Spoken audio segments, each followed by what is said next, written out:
Good afternoon and welcome to the 2022-2023 School Council Training.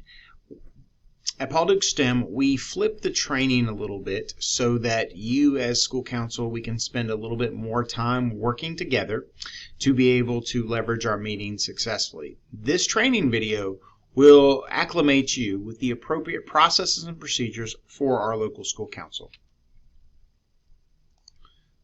So for those of you that don't know me or recognize me by face, I'm Dr. Jonathan Wetherington. I'm the principal here at Paul Duke STEM. And as we walk through this presentation, I will explore and expand upon some of the details around local school council. So local school councils were established by the Education Reform Act of 2000 to improve communication and participation of parents and to really engage parents in our community in the success of our schools. School councils make a big difference in our schools. They bring the communities in the school closer together. They collaborate together.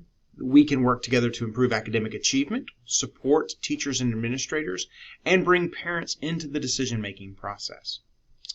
Furthermore, the purpose of the school council is to help local Board of Education members develop and nurture participation. We want to engage you as families with the governance process of the school. We want to bring parents and the community together with teachers and school administrators to create better understanding and mutual respect, to understand the challenges that we both face and how we can support our students to be their personal best. And so, as we think about the governance structure in public schools, we have to keep in mind that local school councils are advisory bodies. The management and control of the schools is a responsibility of the local Board of Education. The Board of Education determines the policies and procedures and sets expectations for the system. And the Board of Education is accountable to the voters in our districts. So when we think about the local governance structure, the superintendent, in our case Dr. Calvin Watts, is hired by the local Board of Education to run the school system. The superintendent is accountable to the Board of Education. I, as principal of Paul Duke STEM, am the school leader, and I'm accountable to the superintendent. So, where do school councils fit in this? School councils are policy-level advisory bodies.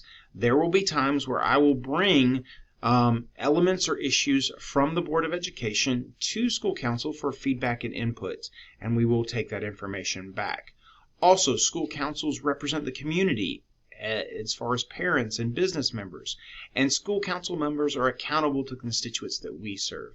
So just as board members are accountable to the constituents they serve, you and I are accountable to the constituents we serve as members of Paul Duke STEM's local school advisory board. So when we think about the mission of school councils, what's the mission? And it's simply to focus on student achievement. And how do we accomplish this mission? We work together to provide advice and recommendations to the school principal and, when appropriate, the superintendent and local Board of Education on any matter that's related to student achievement. When we think about how to help our students be their best selves, these are the conversations we're going to have. So when we talk about topics that school councils can address, the law, back in the law that was passed in 2000, mentions 14 topics on which school councils may offer advice and make recommendations. The law also states that school council is not limited to these topics. The 14 topics fall into three broad categories: student learning, local school board policies, communication, and collaboration. Student learning, what is included in that? This is looking at our school improvement plan. Here in Gwinnett, we have a local school plan for an improvement that we often dub our LSPI, using just the acronym. We also will talk about curriculum and assessments. We'll talk about reports from myself as principal, as well as other staff members around the progress of our school towards student achievement goals, including progress within specific grade and subject areas and by personnel. Student learning, we'll also talk about report cards issued or audits of the school conducted by the Office of Student Achievement. This Office of Student Achievement is under the Governor's Office. In addition, we'll also talk about school-based and community services, the method and specifications for delivery of early intervention services or other appropriate services for underachieving students. When it comes to the second broad category of local school board policies, we will talk through some of the local policies and procedures of our Board of Education. We can talk about extracurricular activities in the school, community use of school facilities, school budget priorities, and student discipline and attendance. All of these items are often discussed at local school council. Communication and collaboration is the third broad bucket, and in this case we'll be talking about developing a school profile containing data identified by the council to determine the academic performance, academic progress, service awards, interventions, and environment of the school. We also will talk about school community communication strategies. How can we better communicate with our community? How can we listen better? And also, how can we share the great things that are going on at Paul Duke STEM with the community at large? And then finally, methods of involving parents in the community in the education of their children. So, I want to take a little brain break. Which of these 14 topics would your school council want to discuss and ask more information? Who could provide this information? This will be one of the assignments that I ask in the email as far as feedback from you that I know you've watched this training video. So, what is a local school council legally authorized to do? Advise and make recommendations to the principal, local board of education, and superintendent on matters related to the student achievement. Participate in the selection of school principal in accordance with the written policy of the local school board, and review and approve the school improvement plan. At our first meeting, we will dive deep into the school improvement plan. In addition, the other two things listed here are frequent topics of conversation, with the exception of that second bullet. Hopefully, we won't have to discuss the selection of a school principal this school year. So what is the school council legally authorized to do? We discuss and to talk about the school site budget and expenditure information and class size by grade. We will write and submit an annual report to the local school board. Additional responsibilities. We sometimes will appoint committees or study groups or task force for other purposes that seems helpful. We will utilize and access new school advisory groups. We'll provide a parent member to serve on an intervention team in the case of low school performance, which will not be a case in our school. And we'll participate in the hearing at a local school order, in any hearing at the local school ordered by the State Board of Education in case of low performance as indicated by the Office of Student Achievement. Now, what are the expectations for all school council members? There's basically 6 expectations. Maintain a school-wide perspective on issues. While it's tempting and easy to think about as it relates to your own child, I want to encourage you to think about really what are the school-wide implications. Participate in regular school council meetings. We typically have 4 to 5 meetings a year. This year in the 22-23 school year, we're scheduled to have 4 meetings. Participate in information and training programs such as this online training experience, and act as a link between the school council and the community. Encourage the participation of other parents and others within the school community, and work to improve student achievement and performance. Those 6 responsibilities are essentially all that's expected of you as you serve on local school council. So, what are some ways that local school council can communicate with the constituents that they serve? How can those school council encourage the participation of other parents and others? This again is one of those questions that I'll be putting in the email to you for you to answer and really to serve as a launching pad for our first meeting when we come together in September. How do school council members learn to be effective? To really help local school councils be effective, the local board provides an education training program that consists of 1 training that addresses the organization of school councils, their purpose, responsibilities, laws, rules, regulations, meeting procedures, important state and local school system program requirements. Additional training programs shall be offered to the school council members annually. So that's what this video is intended to do. This video is intended to help you as a member of our local school council to be most effective in your role. By flipping this allows for this content to be delivered to you and for us to focus on really how we can use this learning and your role on local school council to be really the best member and the best local school council we can possibly be. So what are some of the other responsibilities of local board of education to school councils? Our Board of Education will seek to provide all non-confidential information, including school site budget and expenditure information and class sizes by grade to the council as requested or as required by state law or state board rule. To designate a system representative to attend council meetings when requested. To receive and consider all recommendations of the school council and the annual report. Again, this annual report that we will provide to the local Board of Education. How does the local Board of Education respond to school council recommendations? A public notice shall be given to the community of the local board's intent to consider school council reports or recommendations. Written notice shall be given to the members of the school council at least 7 days prior to a local board meeting, along with the notice of intent to consider a council report or recommendation. So if we were to have a very serious issue in which we wanted to make a recommendation to the Board of Education, we would work with our Board of Education to make that recommendation, and then the Board of Education would follow up with us.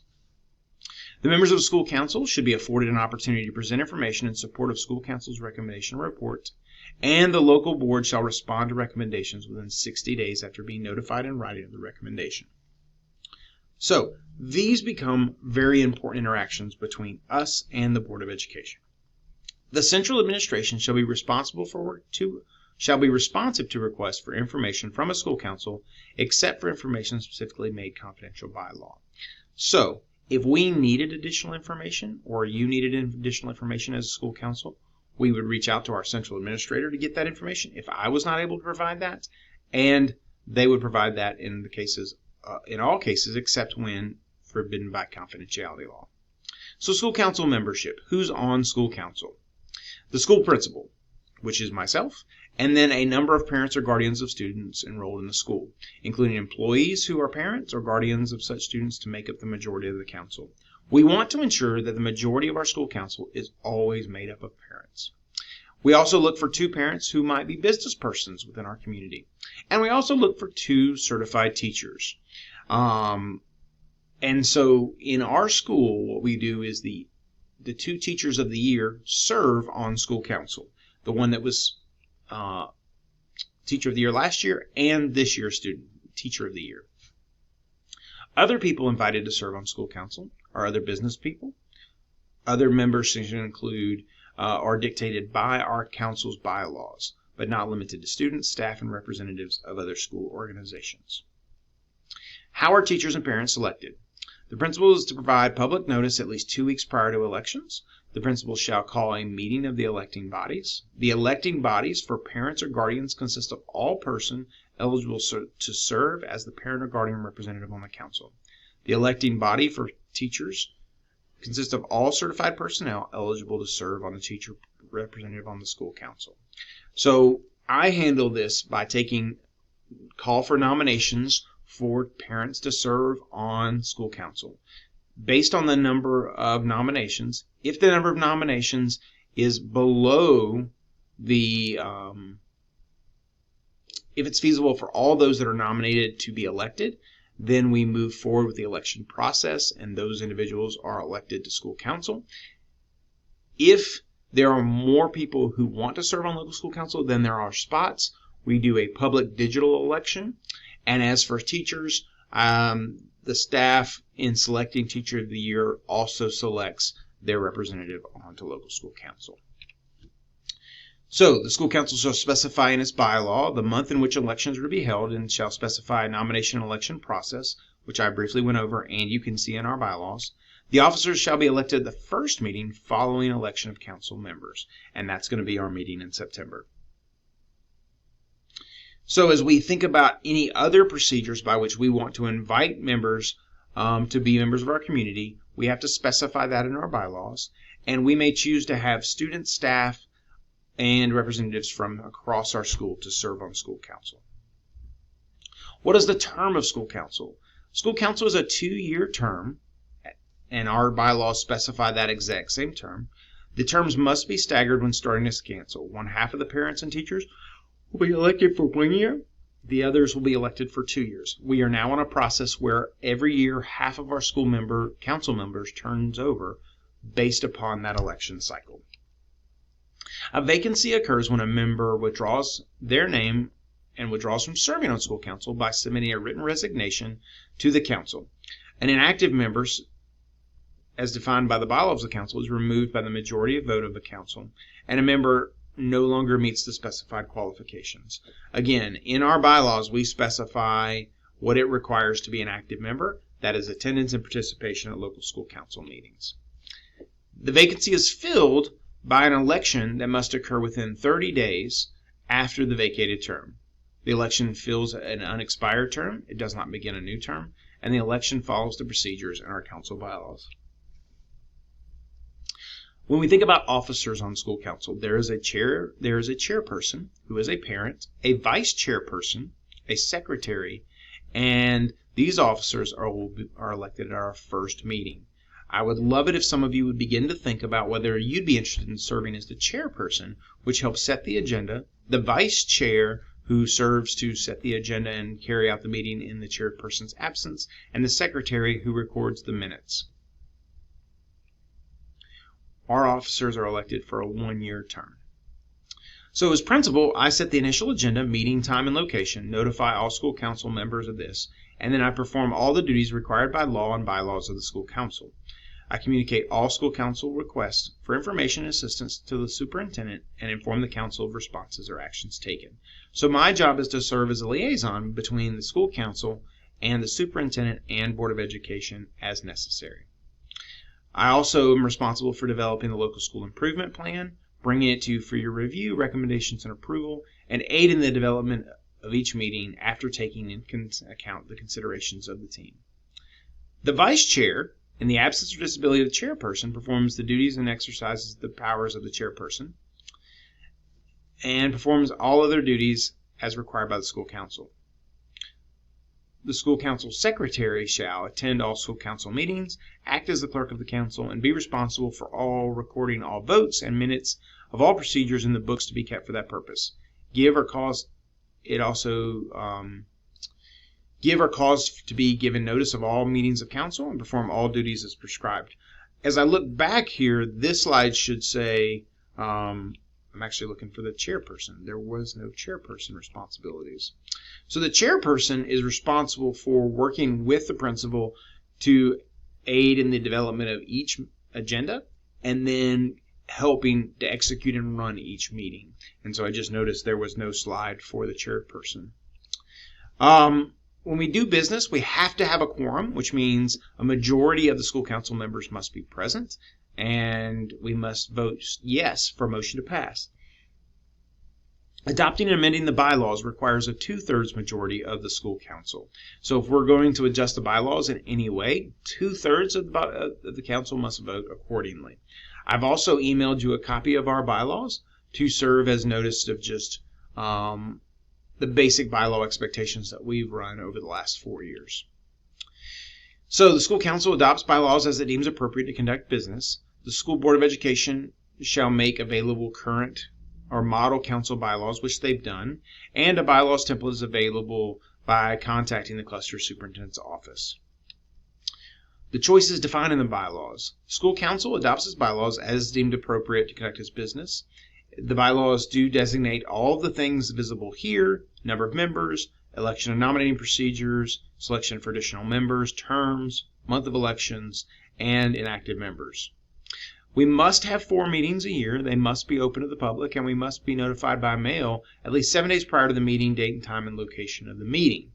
May be called by the chair or by the request of the majority members of the council and are subject to open meetings and open records law. When we come time to vote, each council member has 1 vote. Votes must be recorded in a book kept for that purpose. So, how many affirmative votes are required to pass a motion when 4 members are present? If you said 3, you gave the correct answer. 3 votes would be required to be a majority with 4 members present. So let's talk about agendas. Items must be added at the request of 3 or more members. The agenda must be posted at the meeting site within 2 weeks of the meeting. And setting the agenda is a very important task. It's probably the #1 task that I need of the chairperson in responsibility with working with me. And so the agenda really dictates what the focus of each local school council meeting is. So this becomes a super important part. What topics would you suggest for the first school council meeting of the year? I've already shared that with you in anticipation of the first meeting, but I would love to hear your thoughts around what maybe we should cover in the second school council meeting. In the first meeting, we'll be looking at the local school plan for improvement, as well as going through some of the basic operational pieces. But what topics would you suggest for the second school council meeting of the year? Give yourself a few seconds to think about that. That will also be in my email to you when I'm looking for completion of this training. As you've thought about those topics, would that topic require an ongoing discussion, research, further information, a study committee? These are all important things to know.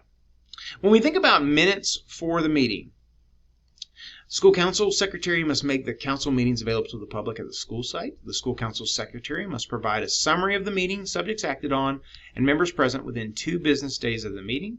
And the school council secretary must send the minutes to the school council members within 20 days. The school council adopts the minutes as may be amended at the next meeting. The school council secretary must make the meetings available following adoption. I will work with the school secretary to make all this happen on our website each year.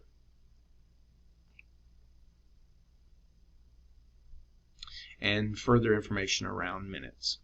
Parliamentary procedure. School council meetings will be conducted using the parliamentary procedure, which can be summed up as make a motion, second a motion, debate a motion, and vote on a motion.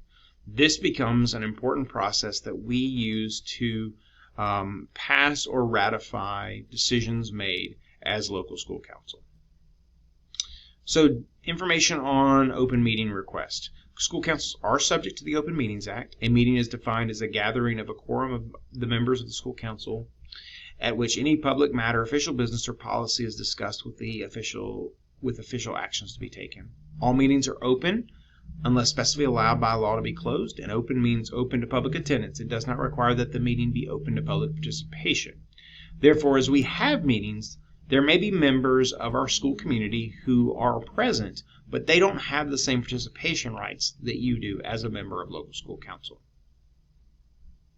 Meetings can be called by the chair or at the request of the majority of the members of the council, and when discussing candidates for principal vacancy, the school council may go into executive session. All votes must be taken in public.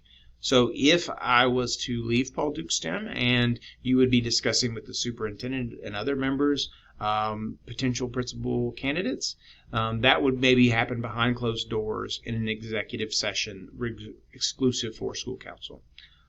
I hope that doesn't happen this year. I have no intention of that happening this year, but it's important that you understand that you do have an important role to play in the selection of a principal should the occasion arise. If there's a violation of the Open Meetings Act, the details on this slide explain the consequences of that action, and it can be punishable with a fine not to exceed $1,000. And any action taken in violation of the Open Meetings Act is not binding. Open records. School council records are subject to Open Records Act. School council records are public and open to the review of any citizen at any reasonable time and place. Response to a request must be made within 3 business days, and reasonable charges may be charged for time and labor to produce and copy requested records. Confidentiality law. Student records are not accessible to school council members. Personnel evaluations are not accessible to school council members. And school personnel personal information is not accessible to school council members. Please understand that these information are protected and not open to you. So what are we doing, and what should we be doing? School councils spend a lot of time talking about test scores and assessments, budgets and teacher allocations, student interventions and support teams, curriculum and instruction, discipline, and other student policies and practices that we use to help manage and support our students. The most frequent addressed topics are math, reading, literacy, attendance, and parental involvement. We often connect to parental workshops. We can develop plans to reduce absentee and tardyism. We publicize school improvement goals and achievements, and we address a variety of needs of the school. When I think back over the last few years, our school council has discussed a lot about the need to provide additional counseling support for our students, and some of that information was actually relayed by Dr. Murphy, our local Board of Education representative, back to the Board of Education, and additional counseling resources are being made available. I believe in some small part to our local school feedback and input. So I want to thank you for participating in this year's local school council training. Please make sure you email me back the answers to the questions that I'm emailing you. That will serve as the acknowledgement of your completion of local school council training. Thank you for your engagement in our local school council. I hope you have a wonderful day.